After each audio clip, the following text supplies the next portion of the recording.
So this is Chapter 13, The Rise of a Mass Democracy by Natalie Andon, Deanna Aguirre, and Gloria Anyene. The era of good feelings was a period in our history in which there was a desire for nationalism and unity among Americans. After this, politics started transforming. During this transformation, all white men were able to vote, and that just became the typical normality. Then came the election of 1824, which was between four men: Andrew Jackson, Henry Clay, William Crawford, and John Quincy Adams. Each of these candidates were Republicans, and each of them saw themselves as very religious, except for Clay, who saw himself more as a national figure.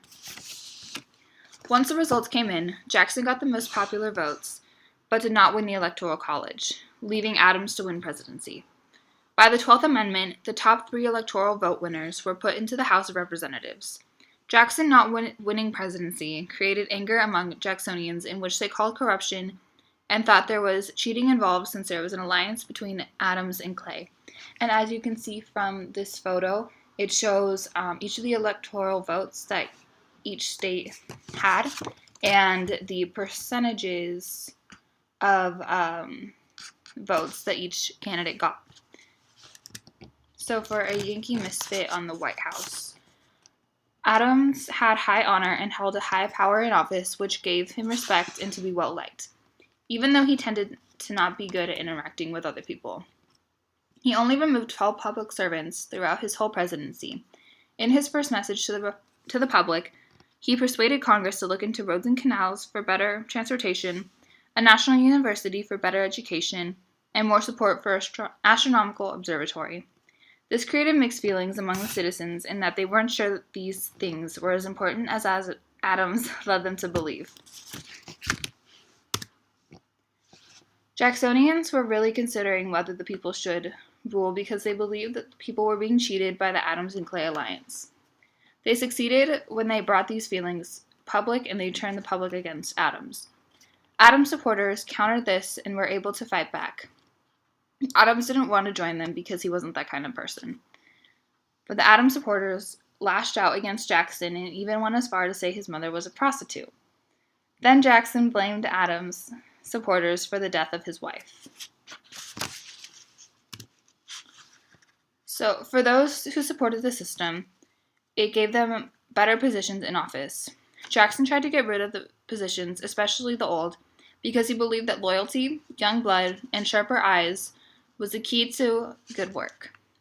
Jackson tried to wipe the slate clean, but only 20% of men were sent home, and a clean slate would come much later on in history. Those who were laid off often became angry or depressed. The spoils system limited what people could do, and it was created by different party members, and it was such a strict system that it took 50 years to finally loosen. The tricky tariff of abominations. In 1824, Congress decided to increase the general tariff in order to protect the American industry. Wool manufacturers wanted to increase the tariffs even more in order to keep European competition at bay. But the Jacksonians disliked this, so they created the Tariff of 1828. This tariff, aka the Tariff of Abominations, was a greater tariff that the Jacksonians didn't think would get passed because it'd be expensive. But Congress decided to pass it, making the Southerners very upset because it didn't help them. And they grew anxious, thinking that the issue of slavery would arise. The Tariff of 1832 was then created to calm the Southerners, but the Southerners were still unsatisfied with the outcome. The South Carolinians threatened to secede from the Union, but Jackson wouldn't have it. So Henry Clay created another tariff as a compromise to keep them happy. The Trail of Tears. At the same time, the Native Americans were being forced to move elsewhere. The natives were originally accepted and encouraged to join the American society, resulting in the 5 civilized tribes, which were the Cherokees, Creeks, Choctaws, Chickasaws, and Seminoles. These tribes, particularly the Cherokees, created councils and some even owned slaves. But in 1828, Georgia's legislature took away the Cherokees' rights, assuming control over them. The Supreme Court stood with the Native Americans, but Jackson supported the legislature, wanting to open the West up to the white Americans. Jackson then decided to relocate the people to present-day Oklahoma after the Indian Removal Act was passed. During the Native Americans' journey, many of them died, and the surviving were left to live without interruption from the white Americans, but that would only last for 15 years. Also in 1832, the Bank War arose. Jackson disliked the Bank of the U.S. because it gave power over the economy to private banks because they supplied the paper money, and it was also a private institution that focused on making profits.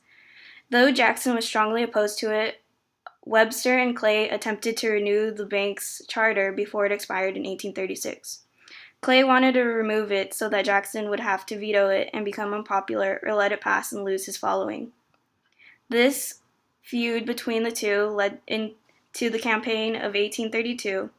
Clay and Jackson were pitted against each other, and when it seemed like Clay would win, based on his support from the anti-Masonic Party and the National Bank, Jackson came out victorious. With his victory, Jackson went to work on burying the bank. He removed federal deposits and created pet banks to hold excessive federal funds, which spread paper money into the country. To combat this problem, he required public lands to be bought in gold and silver, and eventually he just left the economy into the hands of the next president. During Jackson's presidency, the modern two-party system was formed. His followers identified as Democrats, while his opponents formed a party known as the Whigs. The Whigs came together due to their dislike for Jackson and their support of Henry Clay's American system. After his term, Jackson aided Martin Van Buren with his race in the next presidential election. Pitted against the Whigs, Buren became president due to the party's disorganization and lack of a promising candidate. The Panic of 1837 was caused by a number of factors, including Andrew Jackson's policies on finance, the hiking up of grain prices, and the fall of two British banks that caused British investors to call in foreign loans. And as a result, American banks collapsed, commodity prices dropped, factories closed, and several jobs were lost. So the Whigs were like, hey, maybe we could use the government's power to fix things. But Van Buren was all like, nah, dude, the government and economics are gonna stay separate. And instead, he proposed the Divorce Bill in 1840, which separated the bank from the government and stored money in some of the vaults of the larger American cities, making the money temporarily untouchable. Another thing that was going on at this time was that Mexico won its independence from Spain in 1821 and claimed Texas. However, Americans were super greedy for land, and they continued to expand into the Texas area. So, Mexico decided to give a large portion of Texas to Stephen Austin, and in return, Austin promised to bring new families into the area. And Mexico was chill with this, so long as the new families became citizens of Mexico, converted to Catholicism, and no longer used slaves. However, these rules were widely ignored because people really loved their slaves and couldn't do anything for themselves. And after that, tensions rose, which caused the dictator Santa Anna to start becoming harsher with the Texans, which caused the Texans to officially declare independence in 1836. And after a long struggle led by General Sam Houston, Santa Anna was finally forced to sign this treaty after the Battle of San Jacinto, and Texas was officially declared independent. However, Texas didn't really want to be independent. They wanted to be a part of the United States, but the North was hesitant because Texas was still a slave state, and they weren't really about that anymore. So the issue was put aside to be dealt with later. In 1840, William Henry Harrison was elected the first Whig president of the United States. And even though he was filthy rich, the people saw him as a simple man and liked him because of it. The overall popular vote was pretty close, but William Henry Harrison won almost 4 times as many votes from the Electoral College as his competitor, Martin Van Buren, and was elected president. However, his presidency was short-lived, because only a month after he was elected, he was diagnosed of pneumonia and promptly died. But the election of 1840 brought about 2 major changes. First, the people were becoming increasingly more democratic. At this point, it was in the government's best interest to do what the people wanted, and what the people wanted was simple and less extravagant leaders. The second change was the formation of a 2-party system consisting of the Democrats and the Whigs. The Democrats supported individual liberties, states' rights, and federal restraint in social and economic affairs, while the Whigs supported a natural harmony of society and the value of a community. The Whigs also wanted a renewed national bank, protective tariffs, internal improvements, public schools, and more moral reforms such as the prohibition of liquor and the abolition of slavery.